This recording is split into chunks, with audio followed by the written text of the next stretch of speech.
Hi students, Unit 5 Coordinate Geometry, Exercise 5.2, 13th problem. A given question, a quadrilateral has vertex. Quadrilateral means 4 sides இருக்கும். So நமக்கு denote பண்ணி rectangle, parallelogram, trapezium எதுவும் சொல்லாமல் quadrilateral means நமக்கு என்னது 4 sides இருக்குன்னு தெரியும். ஸோ a quadrilateral 4 sides இருக்க ஒரு ஷேப்ஸ் இருக்கு. has a vertex. Vertex means already சொல்லியிருக்க edges. ஸோ என்னென்ன edges கொடுத்துருக்காங்க பாருங்க, A, B, C, D. So 4 edges கொடுத்தாச்சு. show that the midpoint of its sides. So நம்ம என்ன பண்ணணும்னா இந்த ABCDயில் இருக்க எல்லாத்துக்குமே நம்ம என்ன பார்க்கணும், மிட் பாயிண்ட்ஸை காட்டணும். So first of all given question நமக்கு என்ன கொடுத்துருக்காங்க, ஒரு quadrilateral. So quadrilateral means 4 sides இருக்கும். ஸோ 4 sidesக்கு வரைஞ்சாச்சு. A quadrilateral has vertex ABCD. So ABCD anticlockwise தான் நேம் எழுதியாச்சு. நெக்ஸ்ட் என்ன கொடுத்தாங்க, show that mid point of it sides. So ஒவ்வொரு சைட்ஸ்க்கும் நம்ம மிட் பாயிண்ட் கண்டுபிடிக்கணும். ஸோ அப்போ மிட் பாயிண்ட்னா சென்டரில் தான் இந்த இடத்துல என்ன இருக்கும், மிட் பாயிண்ட் இருக்கும். Show that the mid points of it sides from a parallelogram. So இந்த சைட்ஸை யூஸ் பண்ணி நம்ம என்ன ப்ரூவ் பண்ணணுமா, parallelogramனு யூஸ் கண்டுபிடிக்கணுமா. ஸோ இது எல்லாத்தையும் ஜாயின் பண்ணுங்க. இதெல்லாம் ஜாயின் பண்ணும்போது என்ன ஃபார்ம் ஆகும் சொல்லியிருக்காங்க, parallelogram. ஸோ இதுக்கெல்லாம் நேம் நம்ம கொடுக்கல, அதெல்லாம் இனிமேல் நம்ம யூஸ் பண்ணிக்க போகிறோம். ABCDன்னு இருக்கு, அதெல்லாம் நம்ம என்ன கொடுக்க போகிறோம், அதுக்கப்புறம் EFGH நேம் கொடுக்குறேன். ஸோ ஆல்ரெடி நமக்கு என்னென்ன கிவன் பாயிண்ட்லாம் கொடுத்துட்டாங்க, A point, B point, C, D கொடுத்துட்டாங்க. EFGHலாம் நம்ம இனிமேல் தான் நம்ம ஃபைண்ட் அவுட் பண்ண போகிறோம். ஸோ கிவன் பாயிண்ட்ஸ் முதல்ல இருக்குங்க.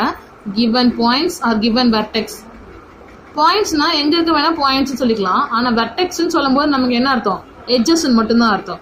ஸோ ஏபிசிடி எட்ஜஸ் கொடுத்துருக்காங்க. கிவன் பாயிண்ட்ஸ் இருக்க A -4, -2, B 5, -1, C 6, 5 and D -7, 6.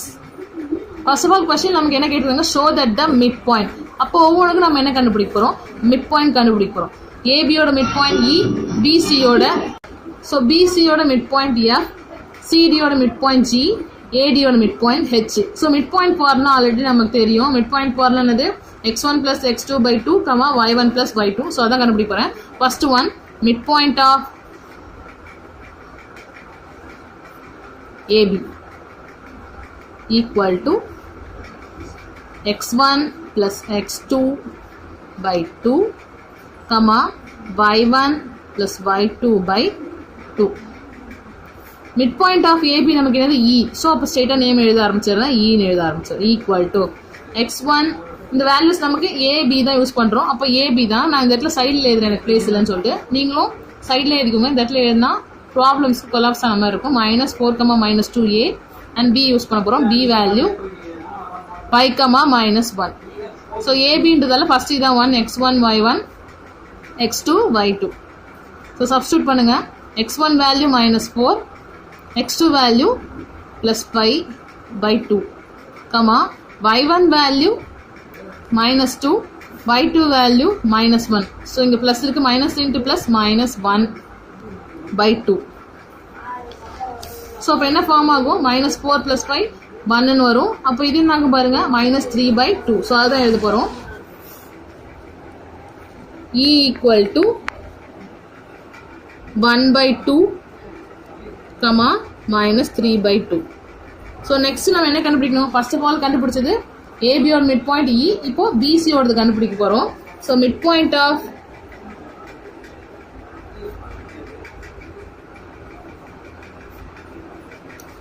BC equal to same formula தான் யூஸ் பண்ண போகிறதால எல்லா இடத்துலையும் யூஸ் பண்ணல, ஒன் டைம் யூஸ் பண்ணுறேன். பியோட வேல்யூ நமக்கு கிவன் கொஸ்டினில் கொடுத்துருக்கு 5, -1.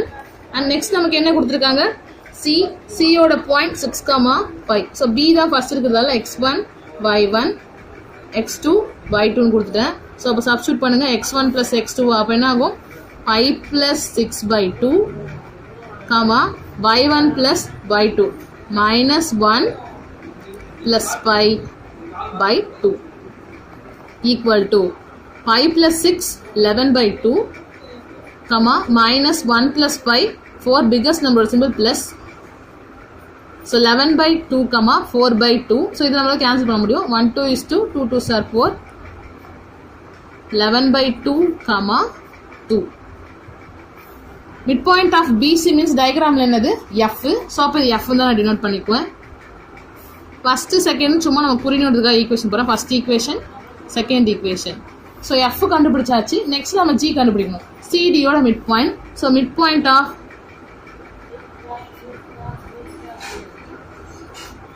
CD. C and D தான் யூஸ் பண்ணுறோம். C given question நமக்கு என்ன இருக்கு பாருங்க 6,5. D நமக்கு என்ன இருக்கு பாருங்க -7,6. ஸோ அப்படியே x1 y1 x2 y2. So substitute பண்ணுறேன். 6 - 7/2, y1 5 + 6/2 equal to -1/2, 11/2. கேன்சல் பண்ண முடியாதுக்கப்புறம் சிடியோட மிட் பாயிண்ட் என்னது நமக்கு ஜி. ஸோ அப்போ ஜி டினோட் பண்ணிக்க வேண்டாம். இதுக்கப்புறம் இதை கேன்சல் பண்ண முடியாது, அப்படியே வச்சுக்கோங்க. Third equation. நெக்ஸ்ட் ஒன் நம்ம என்ன கண்டுபிடிக்கணும்? ஏபி கண்டுபிடிச்சாச்சு, பிசி கண்டுபிடிச்சாச்சு, சிடி கண்டுபிடிச்சாச்சு. நெக்ஸ்ட் என்ன கண்டுபிடிக்கணும்? ஏடி, ஹெச் தான் கண்டுபிடிக்க போகிறோம். So mid point of AD, mid point of AD equal to, so ஏவோட வேல்யூ கிவன் கொஷின்ல -4, -2 அண்ட் டியோட value -7, 6. So x1 y1 x2 y2. So x1 y1 அப்படியே ஸ்ட்ரெயிட்டாக இருக்கிறத யூஸ் பண்ண போகிறோம். -4 -7 ஃபார்முலா ஃபுல்லாக ப்ளஸ்ன்றதால அங்கே என்ன சிம்பிள் இருக்கோ அப்படியே ஸ்ட்ரெயிட்டாக போட்டுக்கோங்க. y2, y1 y2 -2 + 6/2 equal to, ரெண்டுமே மைனஸில் இருக்குது. அப்போ ஆட் பண்ணால் நமக்கு என்ன இருப்பது -11/2. ஒரு ப்ளஸ் ஒரு மைனஸ் சப்ராக்ட் பண்ணுங்கள். 4/2 பிகஸ்ட் நம்பரோட சிம்பிள் ப்ளஸ் 1 2 is 2 2 2 are 4. ஏடியோட மிட் பாயிண்ட் வந்து ஜி, சாரி ஹெச். ஹெச் தான் கொடுக்க போகிறோம். H equal to -11/2, 2. Fourth equation. Question நம்ம என்ன கண்டுபிடிக்க சொல்லியிருக்காங்க பாருங்க. Show that the mid points of its sides. So ஒவ்வொரு சைட்ஸ்க்கும் மிட் பாயிண்ட் கண்டுபிடிக்கணும். அப்போ நம்ம கண்டுபிடிச்சிட்டோம் EFGH. ஸோ இது எல்லாத்தையும் கண்டுபிடிச்சி என்ன பண்ணணும்னு சொல்லியிருக்காங்க பாருங்க. Show that mid points of its sides from a parallelogram. So இது நம்ம என்னன்னு சொல்லணும்? பேரலோகிராம்னு சொல்லணும். ஸோ 4 சைடில் இருக்க எல்லாமே பேரலோகிராம் ஆகிடாது. பேரலோகிராம் நமக்கு என்ன கண்டிஷன் ஆகணும்? Rectangle same condition, opposites are equal. So இதுதான் நம்மளோட பேரலோகிராம். இந்த சைட்ஸில் 4 சைடு இருக்கு. அப்போ நம்ம என்ன பண்ணணும்? ஆப்போசைட்ஸ் ஆர் ஈக்குவல். இங்கே இருந்தால் நமக்கு ஆல்பபெட்டிக் ஆரம்பிக்குது EFGHன்னு. ஸோ அதுலேருந்து பார்க்குறேன் இந்த 2 சைடும், அதுக்கப்புறம் இந்த 2 சைடு நமக்கு என்னவா இருக்கும்?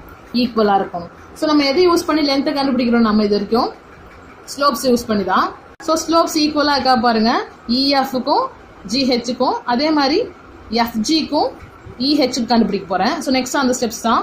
So first one, so slope கண்டுபிடிக்கிறதுக்கு முன்னாடி நம்ம கண்டுபிடிச்ச மிட் பாயிண்ட் EFGHலாம் ஒரு இடத்துல எழுதிட்டேன். ஸோ அப்போ தான் நமக்கு டிஃபிகல்ட்டாக இருக்கிறது தேடும் போது. ஸோ EFGH எழுதியாச்சு. இதுக்கப்புறம் நம்ம ஸ்லோப் ஆஃப் எல்லாத்துக்குமே கண்டுபிடிக்கணும், 4 சைட்ஸுக்குமே. ஸோ கண்டுபிடிக்கலாம். First one slope of EF கண்டுபிடிக்க போகிறோம். ஸோ EF நம்ம கண்டுபிடிச்ச மிட் பாயிண்ட் எழுதிட்டேன். ஸோ ஃபார்முலா நமக்கு என்ன? ஸ்லோப்புக்கு y2 - y1 x2 - x1. So இந்த ப்ராப்ளத்தில் நான் முதல்ல ஸ்லோப் இப்போ தான் யூஸ் பண்ணுறேன். அதனால் ஃபர்ஸ்ட் நான் ஒன்று எழுதிப்பேன். இதுக்கப்புறம் நான் எல்லாத்துக்கும் ஸ்ட்ரெயிட்டாகவே சப்ஸ்டியூட் பண்ணிப்பேன். ஸோ EF தான். க்கு அப்போ எல்லாம் 1 கொடுங்க, x1 y1, Fக்கு x2 y2 கொடுங்க. ஸோ இதுக்கப்புறம் நம்ம சப்ஸ்டியூட் பண்ணலாம். y2 value 2 minus y1 value -3/2. So -3/2 minus plus ஆகிடும், ப்ளஸ் 3/2 சேஞ்ச் ஆகிடும். பை x2ஓட value 11/2 minus x1 value 1/2. So ப்ளஸ்ன்றதால அப்படியே ப்ளஸ் இன்ட்டு மைனஸ் மாறிடும். ஸோ இதுக்கப்புறம் கவனிங்க, நமக்கு பேஸ் கரெக்டாக இருந்தா நியூமரேட்டரும் நமக்கு எப்படி இருக்குது? இந்த மாதிரி ஒரு ஜென்ரல் நம்பர், ஒரு ரேஷனல் நம்பர் இருக்குது. இது ரெண்டுமே ரேஷனல் நம்பர் இருக்குது, அது பை ஈக்குவலாக இருக்குது. ஸ்ட்ரைட்டாகவே போட்டலாம். அப்போ நியூமரேட்டர் மட்டும் தான் நம்ம என்ன பண்ண போகிறோம்? மாற்ற போகிறோம். ஸோ இங்கே 2 இருக்குது, இங்கே 2 இல்லை. அப்போ என்ன பண்ணுங்கள்? நியூமரேட்டர் டினாமினேட்டர் 2ஆல் மல்டிப்ளை பண்ணுங்கள். அப்போ என்ன ஆகும்? 2 × 2/2 + 3/2 பை. ஸோ ஆல்ரெடி இது ஈக்குவலாக தான் இருக்குது. அப்போ ஸ்ட்ரைட்டாகவே போடலாம். மேலே 11 - 1 இருக்குது, 10/2. இதுக்கு ஈக்குவலாக மாறிடுச்சா? அப்போ என்ன பண்ணலாம்? 4/2 + 3/2 பை 10 இருக்கா? பை கீழே பை இருந்தால் என்ன பண்ணும்? தலைக்கீழே பண்ணுமா? ஸோ இது ஃபுல்லாக அப்படியே இருக்கும். இன்ட்டு 10/2. ஸோ இது ஒரே மாதிரி தான் இருக்குது. அப்போ மேலே ஆட் பண்ணிங்க 4 + 3 7/2 இன்ட்டு இப்போ ஒரே வேல்யூவாக மாறிடுச்சு. ப்ராக்கெட் எடுத்துருங்க 10/2.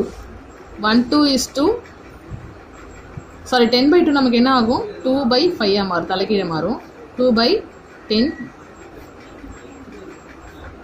7/2 இன்ட்டு 2/10. ஸோ 2 கேன்சல் ஆகிடும். பேலன்ஸ் வேல்யூ 7/10 தான் இருக்கும். 7/10. ஸோ ஆல்ரெடி 4th ஈக்குவேஷன் எழுதியாச்சு. 5th ஈக்குவேஷன் ஸ்லோப் கண்டுபிடிச்சாச்சு. நெக்ஸ்ட் ஒன் நம்ம என்ன பண்ண போகிறோம், slope of EF. So next slope of என்ன கண்டுபிடிக்கணும், EF FG கண்டுபிடிக்கணும். So slope of FG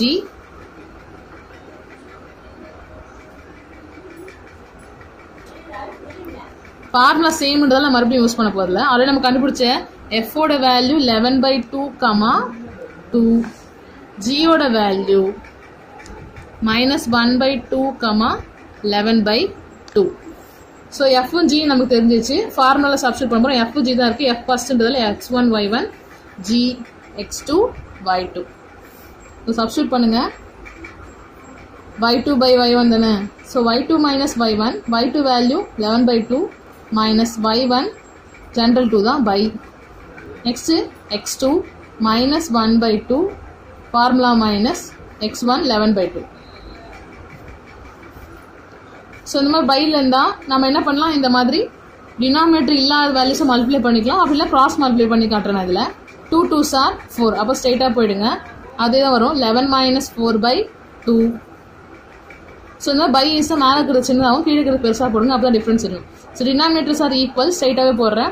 minus plus பண்ணால் -12/2.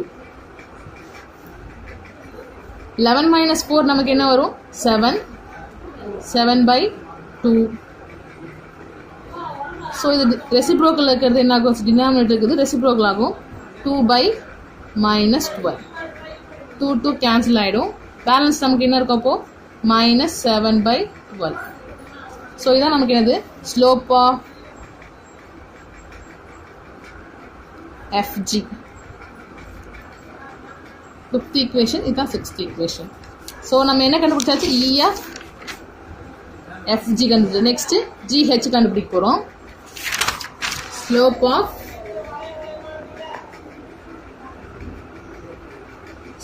Of GH. ஸோ ஜியோட வேல்யூ நம்ம ஆல்ரெடி ஃபைண்ட் அவுட் பண்ணியிருக்கோம். ஜி வேல்யூ நமக்கு -1/2, 11/2. Next ஹெச்சோட value -11/2, 2. Same y2 - y1 தான் யூஸ் பண்ணுவோம். x1 y1 x2 y2. So இதில் பாருங்கள் y2 - y1 தானே formula. 2 - 11/2 divided by x2 - x1. So ஸ்ட்ரெயிட்டாக இருக்குது -11/2 ஃபார்முலா மைனஸ் இங்கே x1ல ஒரு மைனஸ் இருக்குது +1/2. ஸோ ஸ்மாலஸ்ட் நம்பராக தான் இருக்குது. நான் ஸ்ட்ரெயிட்டாக என்ன பண்ண போகிறேன், ரெசிப்ரோக்கல் தான் பண்ண போகிறேன். So reciprocal 2 2s are 4. 4 - 11/2 by denominators are equal. ஒரு மைனஸ் ஒரு ப்ளஸ், அப்போ என்ன ஆகும் -10/2 equal to 4 - 11 7, biggest number symbol -7/2.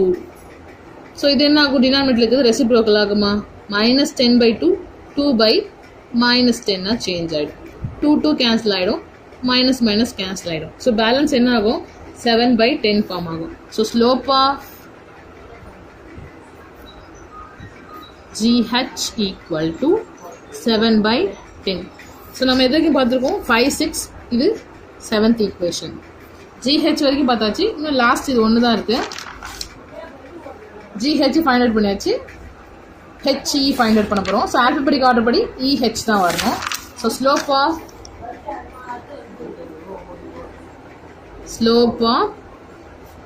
EH. So EH நம்ம ஆல்ரெடி ஃபைண்ட் அவுட் பண்ணி வச்சுருக்கோம் அந்த மிட் பாயிண்டில். ஈயோட வேல்யூ 1/2, -3/2 அண்ட் ஹெச்சோட value -11/2, 2. x1 y1 x2 y2. Same formula தான் இதை யூஸ் பண்ண போகிறோம். y2 value 2, y1 value minus 3 by 2.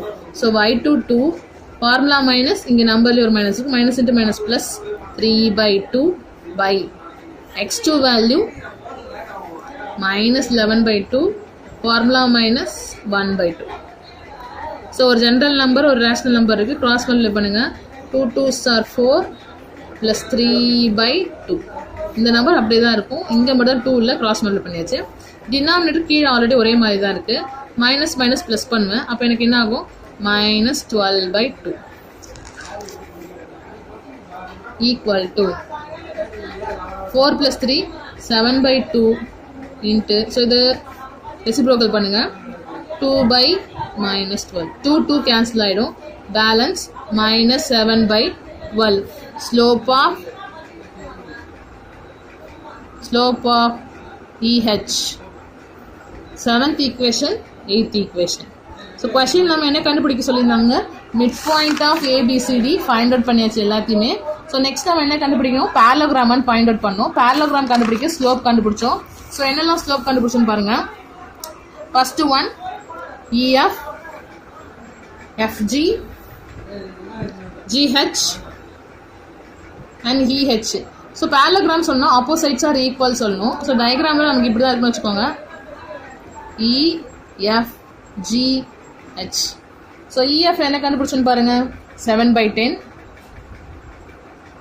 FG என்ன கண்டுபிடிச்சோம், minus 7 by 12. Next one GH என்ன கண்டுபிடிச்சோம், 7 by 10. And last one slope of EH minus 7 by 12. So உங்களுக்கு புரியுறதுக்காக தான் எழுதுங்க, 7 by 10 7 by 10 minus 7 by 12 minus 7 by 12. So opposites are equal. So நமக்கு கொடுத்துருக்கேன், நம்ம ஃபைண்ட் அவுட் பண்ண அந்த பேரலோகிராம்ஸ் என்னது, பேரலோகிராம் தான் எழுத வேண்டாம். So equation 5 equal to 7 and next one நமக்கு என்னது, ஈக்குவேஷன் 6 and 8. ஸோ இது ஈக்குவல் நம்ம சொல்லணும், எனக்கும் பேரலாக இருக்கணும். EF parallel to GH. Next one FG parallel to EH. So நம்ம ப்ரூவ் பண்ணியாச்சு. Hence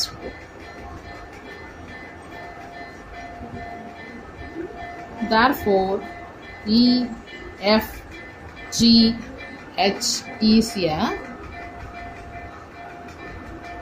parallelogram.